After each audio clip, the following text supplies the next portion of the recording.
प्रणाम। मेरा नाम डॉक्टर हेमंत कुमार मानिक्यम है। मैं हरिद्वार में रहता हूँ। एक फार्मास्यूटिकल कंपनी में रिसर्च हेड हूँ। मेरा 16 इयर्स का फाइटोकेमिस्ट्री और ड्रग डिस्कवरीज और जीनोमिक्स में अनुभव है। मैं 12 साल से वायरसों का ड्रग्स के ऊपर काम कर रहा हूँ और उसी के साथ साथ जब कोविड-19 SARS-CoV-2 शुरू हुआ था दिसंबर में, हमने इस वायरस के बारे में और उसका जीनोम मैपिंग करते हुए और उसका कुछ रिपर्पस्ड ड्रग्स और प्रोफाइलेक्टिक ड्रग्स और वैक्सीनेशंस के ऊपर हमने काम करना शुरू कर दिया। आज मैं ये छोटा सा वीडियो बनाना चाहता हूँ ताकि आप सबको कोरोना वायरस के बारे में कुछ जानकारी देने के लिए। आप सबको पता है आज कोरोना वायरस के वजह से जो कोविड-19 का बीमारी फैल रहा है वो पूरा दुनिया में पैंडमिक बन चुके हैं और बहुत सारे लोगों का जान भी ले चुका है और बहुत सारे प्रॉब्लम्स खड़ा हुआ है। पहले हम कोरोना वायरस के पहले जानने के पहले मैं स्पेनिश फ्लू के बारे में बात करना चाहता हूँ। 1918 में स्पेनिश फ्लू हुआ था। तब बहुत सारे लोग बीमार हो गए हैं, बहुत सारे लोगों का जान जा चुकी थी। ऑलमोस्ट 500 मिलियन लोगों का स्पेनिश फ्लू का वजह से बीमार हो गए थे और 50 मिलियन लोगों का डेथ हो गया था। सबसे ज़्यादा डेथ रेट स्पेनिश फ्लू का था। स्पेनिश फ्लू एक साल तक, ऑलमोस्ट 15 महीने तक लगातार चला था, 4 वेव्स में।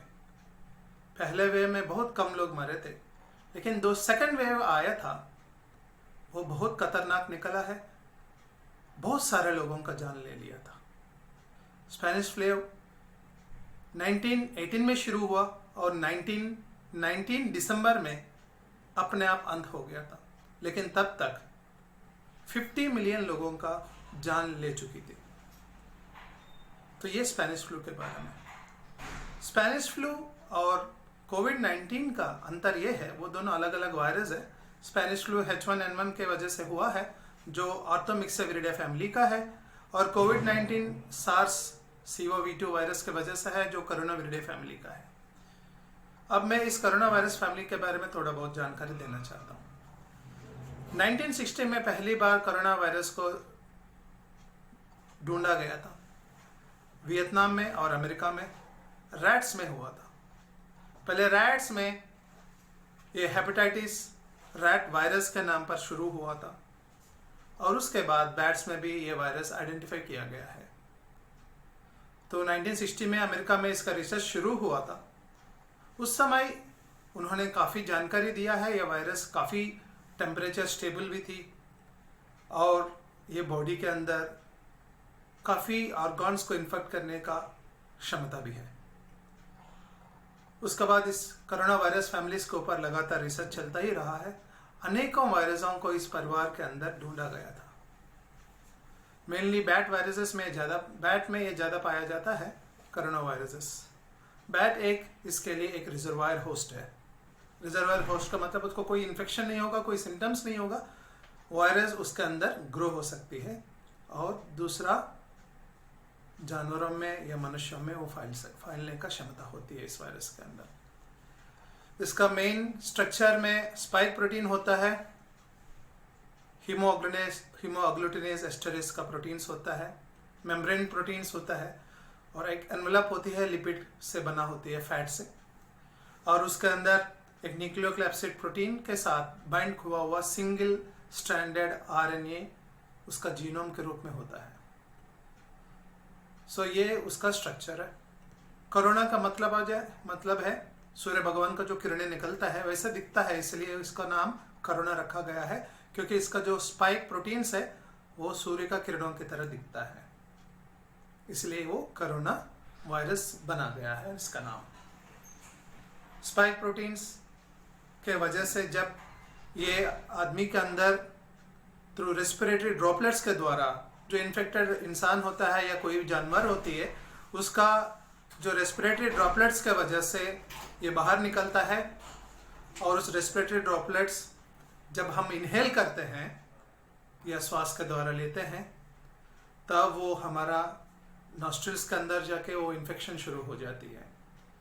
पर्टिकुलरली ये कोरोना वायरस क्या करती है, एपिथेलियल सेल्स को द्वारा उधर ACE2 एंजाइम्स यूज करती है, एंजियोटेंसिन कोएंजाइम 2 को यूज करती है, और उसी के साथ साथ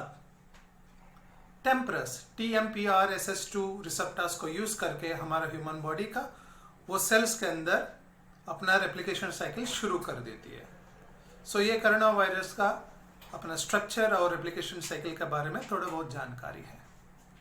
सो ACE2 और टेम्परस के अलावा ये जो कोविड-19 है, बहुत अलग अलग रिसेप्टर्स को बॉडी के अंदर यूज करके हमारा डिफरेंट ऑर्गन्स को इन्फेक्ट करने का क्षमता रहती है। कोरोना वायरस में पहले भी हुआ था, 2002 में चाइना में SARS-1 हुआ था, काफ़ी बड़ा पैंडेमिक भी बना था, वो काफ़ी लोगों का जान भी ले लिया था। उसके बाद SARS-1 2002 में जब हुआ था, वो भी 1-2 साल चला था, उसके बाद वो अपना आप रुक गया था। और उसके बाद 2016 में MERS नाम पर, मिडिल ईस्ट रेस्पिरेटरी सिंड्रोम नाम पर, मिडिल ईस्ट कंट्रीज में से शुरू हुआ था। इसका रिजर्वायर था कैमल, ऊंट था। ऊंट के द्वारा मनुष्यों को ये फैला गया था। ये भी काफ़ी इन्फेक्टिव था, लेकिन इन MERS और SARS का अंतर ये था कि इनका रेट ऑफ इन्फेक्शन और रेट ऑफ डेथ रेट, लेकिन इनका इन्फेक्टिव तरीका और बीमारी का सिम्टम्स एक ही था। लाइक फ्लूज का सिम्टम्स होता है, थ्रोट पेन होता है, और बीमारी लाइक फीवर होता है, बॉडी पेन्स होता है, हेडेक होता है, और फाइनली ये लीड करता है रेस्पिरेटरी इलनेस में, जो क्रोनिक रेस्पिरेटरी इन्फ्लेमेशन होता है या क्रोनिक रेस्पिरेटरी सिंड्रोम बोला जाता है। सो SARS या MERS शुरू हुआ था। सो ये दोनों पैंडेमिक्स ही थे। अभी तक इन दोनों का कोई भी वैक्सीन ढूंढा नहीं गया था, तो इसके लिए बहुत लंबा समय लिया गया है। लेकिन जो ऑलरेडी ड्रग्स है मार्केट के अंदर, एंटीवायरल ड्रग्स है, हम रिपर्पोज ड्रग्स बोलते हैं, लाइक HIV ड्रग्स है, हेपेटाइटिस ड्रग्स है, herpes ड्रग्स है, इन सबको एज ए ट्रीटमेंट यूज किया गया था।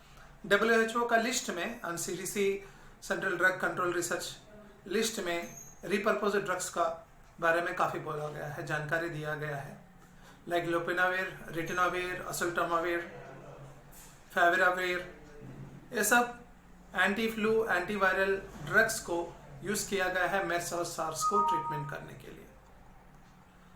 अब जो आया है 2019 का दिसंबर में वुहान सिटी में SARS-CoV-2 वायरस का फैलना शुरू हो गया, जिसको हम बीमारी का नाम बोला गया है कोविड-19, कोरोना वायरस डिसीज 2019।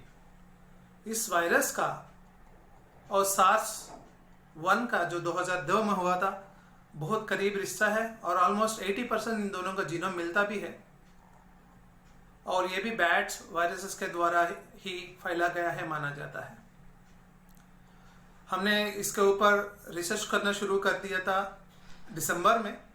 इससे पहले मेरा रिसर्च था HIV वायरसेस के ऊपर, और हेपेटाइटिस वायरस के ऊपर, और herpes वायरस के ऊपर, और उसके बाद मैंने काफ़ी रिसर्च किया था। 12 साल से वायरसों के ऊपर हम ड्रग डिस्कवरी के ऊपर काम कर रहे हैं, मैं और मेरा टीम।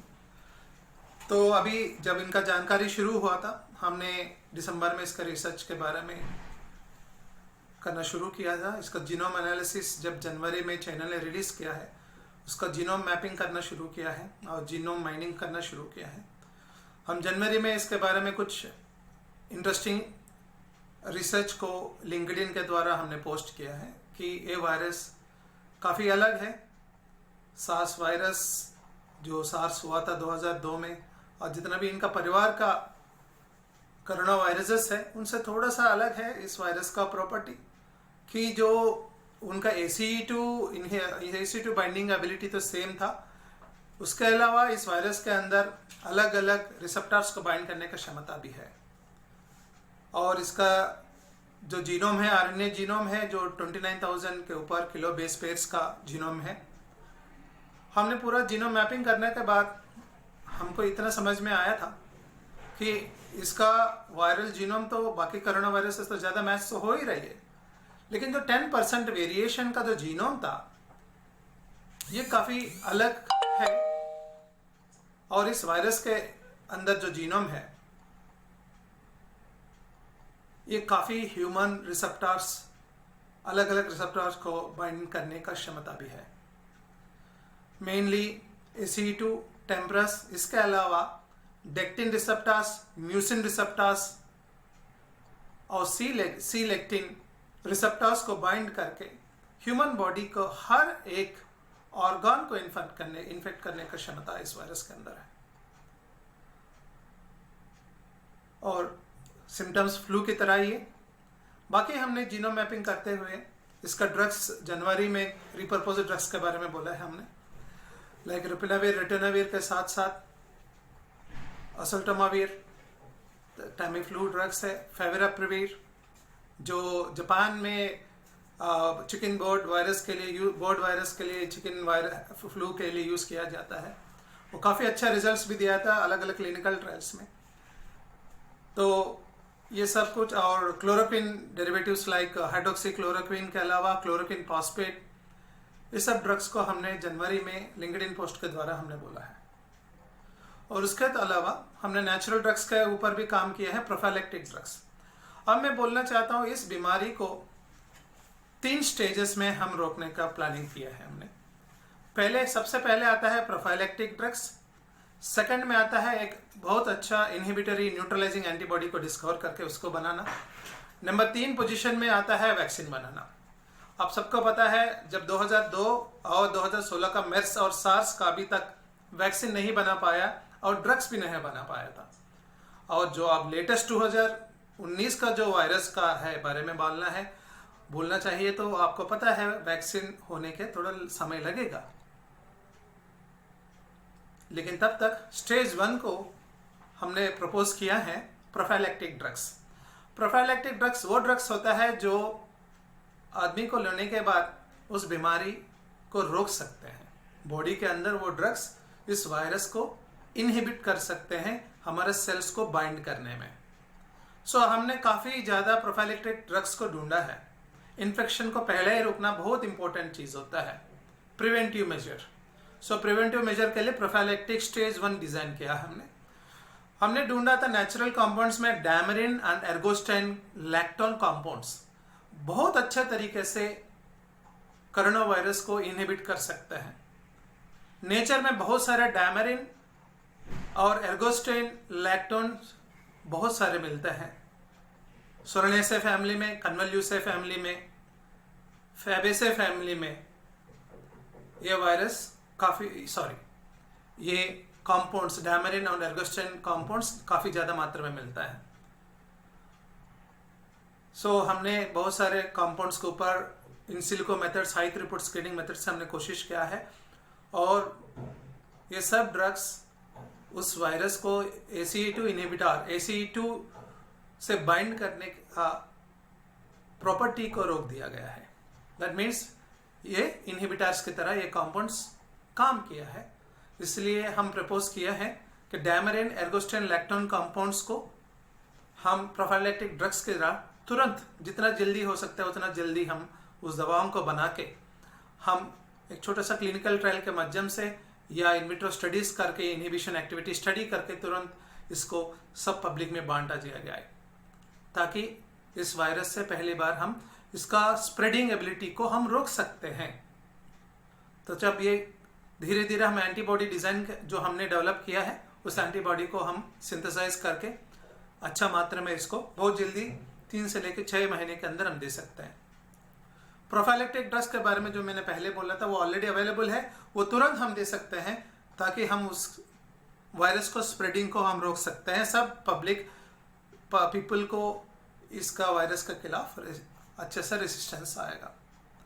और सेकंड एंटीबॉडी है, एंटीबॉडी से भी काफ़ी अच्छा फायदा मिलेगा। हमने न्यूट्रलाइजिंग एंटीबॉडी को जो स्पेसिफिक एक्टिविटी एंटीबॉडी को डिज़ाइन किया है ताकि इस वायरस के अंदर 6 से 7 म्यूटेशन होने का जोन से हार्ड स्पॉट्स है स्पाइक प्रोटीन के अंदर, उन सब के खिलाफ हमने डिज़ाइन किया है एक पॉलीस्पेसिफिक एंटीबॉडी।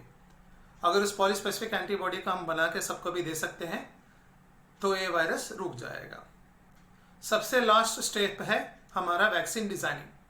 इसके बारे में मैं थोड़ा सा जानकारी देना चाहता हूँ। अभी तक वैक्सीन में live attenuated vaccine, heat killed vaccine अभी तक बना है, और जो लेटेस्ट है जीनोमिक वैक्सीन भी है, डीएनए आरएनए वैक्सीन है।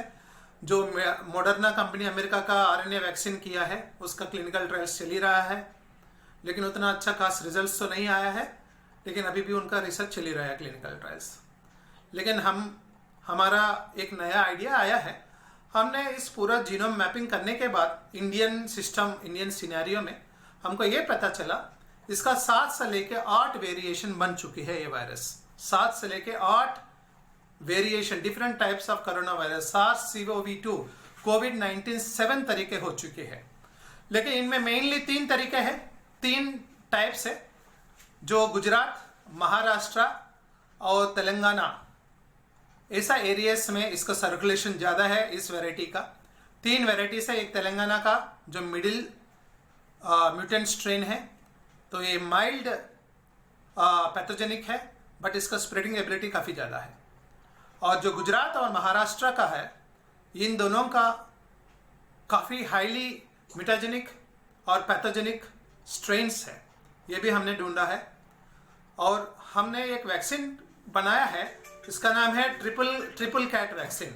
कॉम्प्लेक्स एंटीजन वैक्सीन को डिजाइन किया हमने, ट्रिपल कैट। इसका मतलब यह हम क्या करेंगे, हम ये अलग अलग जो म्यूटेशन हो गया है ये 3 स्ट्रेन्स को निकालेंगे और इसका लाइव अटेन्यूएटेड वैक्सीन को या हीट किल वैक्सीन को डेवलप करेंगे, ताकि इनका जीनोम कॉपी कॉम्प्लेक्स है, ये काफ़ी wide range of corona virus को कवर करेगा, ताकि हम बहुत साल तक कोरोना वायरस का जितना भी म्यूटेशन होगा उससे हम बच सकते हैं। इसलिए हमने ट्रिपल कैट वैक्सीन को डिज़ाइन किया है, जो 3 स्ट्रेन्स ऑफ कोविड-19 या SARS-CoV-2 का स्ट्रेन्स को आइसोलेट करके हमने डिज़ाइन किया है इसको।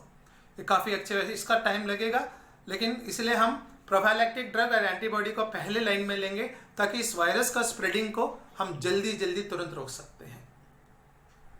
यह है हमारा कोरोना वायरस का ड्रग डेवलपमेंट और वैक्सीन डेवलपमेंट के बारे में। अभी प्रॉब्लम यह है कि इस वायरस इंडियन पॉपुलेशन में और अमेरिकन पॉपुलेशन में, मिडिल ईस्ट पॉपुलेशन में काफ़ी ज़्यादा क्यों है कि हमने HLA-01-02 टाइपिंग का एलील को ढूंढा था। जिस ह्यूमंस के अंदर इसका जीनोम टाइपिंग मिलेगा उनका सबसे ज़्यादा इन्फेक्शन होगा ये वायरस। इसके अलावा हमने HLA-B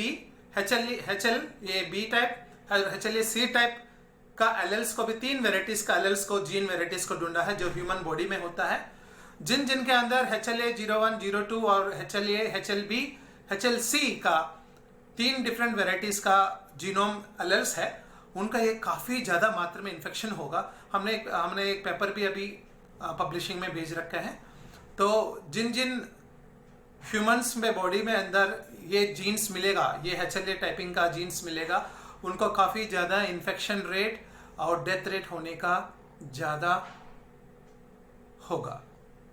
जैसे अमेरिका में, अफ्रीका अमेरिकन में ये डेथ रेट बहुत ज़्यादा माना गया है अभी रिसर्च में, इसलिए क्योंकि उनका HLA का और HLB का जो जीनोटाइप में हमने बोला है, रिसर्च किया है, वो काफ़ी ज़्यादा मात्रा में, ऑलमोस्ट 75% उनका जीनोम में ये मिलता है एलील, इसलिए उनका डेथ रेट ज़्यादा भी है। अगर हम एपिजीनोमिक्स के बारे में थोड़ा सा स्टडी करेंगे, पॉपुलेशन वाइड एपिजेनेटिक्स को, हम इस बीमारी को जल्दी रोकने का भी आइडिया कर सकते हैं कि जिसमें ये जीनोटाइपिंग है उनको तुरंत ये प्रोफाइलैक्टिंग करना, उनको रेस्ट्रिक्ट करना, उनको मूवमेंट्स को रेस्ट्रिक्ट करना और डिस्टिंक्शन को मेंटेन करने में। लाइक महाराष्ट्र, गुजरात में जो ये स्ट्रेन है काफ़ी विरुलेंट स्ट्रेन है, तो इन दोनों स्ट्रेन्स को हमें बाहर फैलने का रोकना ही है।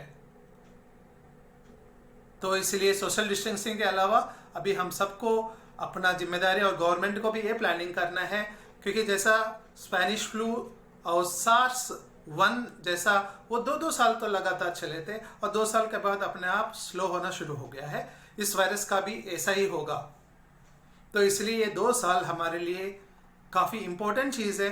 जिधर भी हमारा ये mutant variation of corona virus का मिलेगा, उन एरियाज़ को, लॉकडाउन को थोड़ा एक्सटेंड करना, हेल्थ केयर मेजर्स लेना, उन सबको प्रोफाइलैक्टिक ड्रग्स और एंटीबॉडीज़ को ट्रीटमेंट करना बहुत ज़रूरी है हम सब के लिए। तो आप सबको मेरा विनती है, सोशल डिस्टेंसिंग ही नहीं है, ये सब हम सब का जिम्मेदारी भी है, इंडिविजुअल रिस्पॉन्सिबिलिटी भी है। हम सब अपना परिवार को और अपना नेबर्स को, हमारा देश को बचाने के लिए ये आखिरी मौका है। हम सब इस सब के बारे में थोड़ा बहुत अवेयरनेस लेके आना है। वैक्सीन बनने के लिए काफ़ी लंबा रास्ता है। हमें बहुत जल्दी प्रोफाइलेक्टिक ड्रग्स जो हमने बोला है, डायमरिन और एर्गोस्टेन कंपाउंड्स को ड्रग्स जल्दी बना के दे दे सब पब्लिक में, ताकि ये वायरस स्प्रेड होना रुक जाएगा।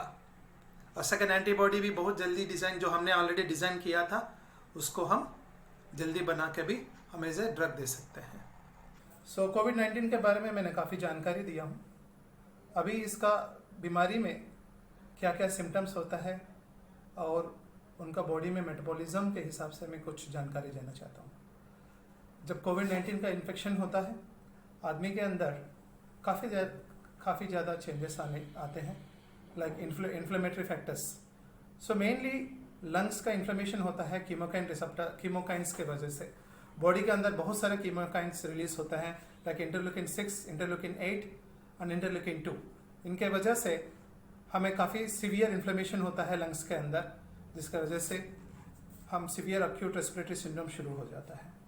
इसके अलावा आदमी के अंदर इम्यूनिटी कम होना शुरू हो जाती है और वायरस से लड़ने की क्षमता कम हो जाती है। कोरोना वायरस का एक पर्टिकुलर जीन्स के वजह से ये ह्यूमन बॉडी का इनेट इम्यूनिटी से एस्केप होने का चांसेस काफ़ी ज़्यादा है। इसीलिए पहली बार ये बहुत सारे पेशेंट्स के अंदर एसिम्टोमेटिक भी निकला है because of the corona virus का ये जीनोम के वजह से ही है। ये अपना जीनोम के वजह से माध्यम से इनेट इम्यूनिटी को एस्केप करने का कोशिश करती है कोरोना वायरस। मैंने ऑलरेडी बोला था, इस वायरस को हमने रोकने के लिए हमें बहुत सारे एंटीवायरल ड्रग्स हैं और उसके साथ साथ कुछ न्यूट्रास्यूटिकल्स भी हमने रिसर्च किया है और रिसर्च के बारे में भी हम बहुत जानकारी देना चाहते हैं, like folic acid, niacinamide, riboflavin, vitamin D3 supplements बहुत अच्छा इन्फ्लेमेटरी फैक्टर्स को रोकने का क्षमता रखते हैं। इसीलिए कोविड ट्रीटमेंट में एंटीवायरल ड्रग्स के साथ साथ ये सप्लीमेंट्स भी लेने से काफ़ी फ़ायदेमंद होते हैं। कोरोना वायरस के बारे में मैंने काफ़ी जानकारी दिया हूँ। अब RSV वायरस के बारे में बात करना चाहता हूँ, रेस्पिरेटरी सिंक्रोनस वायरस के बारे में, ह्यूमन रेस्पिरेटरी सिंक्रोनस वायरस। ये भी कोरोना वायरस का फैमिली के जैसा ही है, लेकिन ये बहुत साल पहले डिस्कवर किया गया वायरस था जो रेस्पिरेटरी सिंड्रोम को काज करती है। तो रेस्पिरेटरी सिंक्रोनस वायरस पहले काफ़ी खतरनाक था बच्चों में और जो बुजुर्ग इंसान होते हैं, जो अडल्ट्स होते हैं, जीरियाट्रिक्स होते हैं, मेनली उनको इन्फेक्ट करती थी। ऑलमोस्ट 90% ह्यूमन पॉपुलेशन में मिलता है RSV वायरस, रेस्पिरेटरी सिंशियल वायरस। इसका सिम्टम्स सार्स वायरस की तरह होता है, अक्यूट रेस्पिरेटरी सिंड्रोम को काज करती है। तो जब हमने कोरोना वायरस का और इसका जीनोम का स्टडी करना शुरू किया है, इसका स्पाइक प्रोटीन के अंदर हमको ऐसा जीन्स पाया गया है जो RSV वायरस से मिलता जुलता है। जो 10% का कोरोना वायरस दूसरा वायरस से वेरिएशन है, वो RSV से मिलता हुआ हमको मिला है। इसलिए हमको थोड़ा सा शक भी है कि ये कैमेरिक ओरिजिन है। कैमेरा मतलब दो अलग अलग वायरस का जब डिफ्यूज होके एक नया वायरस पैदा होती है, उसको हम कैमेरा वायरस बोलते हैं। जो नोवल कोरोना वायरस है कोविड-19 SARS-CoV-2, हम सोच रहे हैं कि ये दो अलग अलग वायरसों का हाइब्रिडाइजेशन के वजह से पैदा हुआ है। पूरा इसका जीनोम, कोविड-19 का जीनोम तो बाकी कोरोना वायरस से मैच हो रही है। 90% जो बैड वायरस में मिलता है, बैड SARS वायरस में मिलता है, उससे 90% तो मिल रहा है। हमारा जान गया था वो 10% वेरिएशन किधर से हुआ है, क्यों हुआ है, किसके वजह से हुआ है।